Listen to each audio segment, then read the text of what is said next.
Ďalšia vec, ktorú sme sa rozhodli urobiť, je zjednotiť formu dokumentov pre jednotlivé predmety.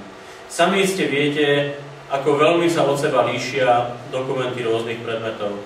Že štátny vzdelávací program pre slovenský jazyk vyzerá zásadne inak ako vzdelávací program napríklad pre dejepis alebo pre matematiku.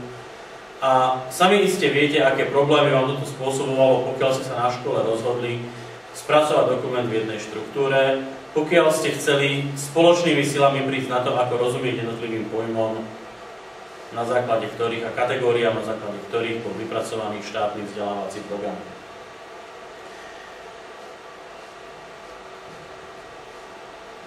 Pripravili sme teda novú jednotnú šablónu, do ktorej budeme vytvárať dokumenty všetkých predmetov a všetkých vzdelávacích oblastí.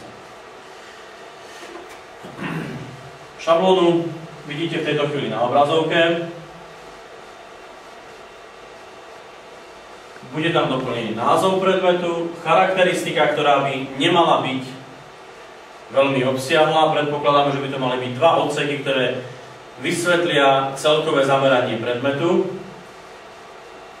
Ďalej, všeobecné ciele, ktoré zodpovedajú tomu, čo v niektorých predmetoch doteraz bolo pomenované ako predmetové kompetencie, ktoré majú povedať, kvôli čomu sa vlastne študenti daný predmet učia. Aký prínos pre ich budúci život, pre kvalitu ich osobností prináša práve tento konkrétny predmet, čo by sa v ňom vlastne mali naučiť, čo je zmyslom využívania predmetu. Ďalej budú vymenované tematické celky, všetky tematické celky, ktoré sa na danom stupni vzdelávania majú vyučovať. Tieto dve časti, všeobecné ciele predmetu a tematické celky, budú potom ďalej rozpracované.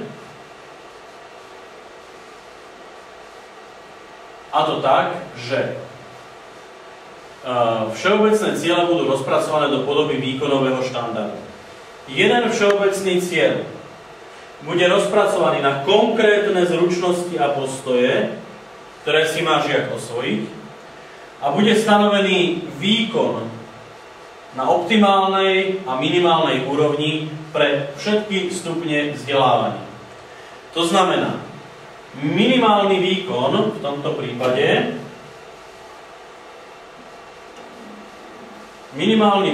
znamená minimálnu požiadavku, ktorú musí žiak zvládnuť. Takýto výkon musí žiak preukázať, aby sme mu mohli priznať stupeň vzdelania. Žiak má základné vzdelanie na stupni ISET 1, ak konkrétnu zručnosť zvláda na takejto úrovni. Naproti tomu optimum je predpokladaná úroveň zvládnutia výkonu u najlepších žiakov. To znamená, je to tá úroveň, ktorá postačuje, povedané v reči učiteľa, na jednotku. Samozrejme, najlepší žiaci sa môžu dosiahnuť ešte lepší výkon, ale požiadavka na jednotku, ľudovo povedané, je optimálna úroveň. Ukážeme o chvíľočku aj bližšie, konkrétnejšie spracovanie. V tejto chvíli sa posunieme ďalej.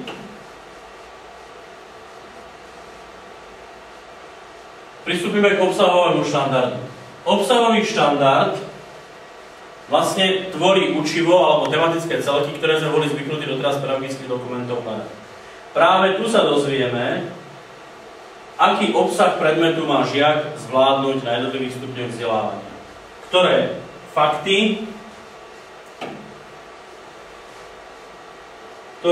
by si mal žiak zapamätať, ktorým pojmom by mal rozumieť, ktorým procesom a vzťahom by mal na danom stupni vzdelávania rozumieť. Opäť na minimálnej a optimálnej úrovni. Aj v tomto prípade očakávame inú úroveň od žiaka, ktorý len prejde na vyšší stupeň vzdelávania, a iný výkon od žiaka, ktorý by mal dosiahnuť jednotku. Toto je teda štruktúra dokumentu, ktorú nájdete v revidovaných štátnych vzdelávacích programoch pri všetkých predmetoch. Bude možné túto štruktúru bližšie vysvetliť, ak budete mať záujem, bude možné formulovať dotazy a nebude potrebné odpovedať pre každý predmet individuálne. Štruktúra bude jednotná pre všetky predmety.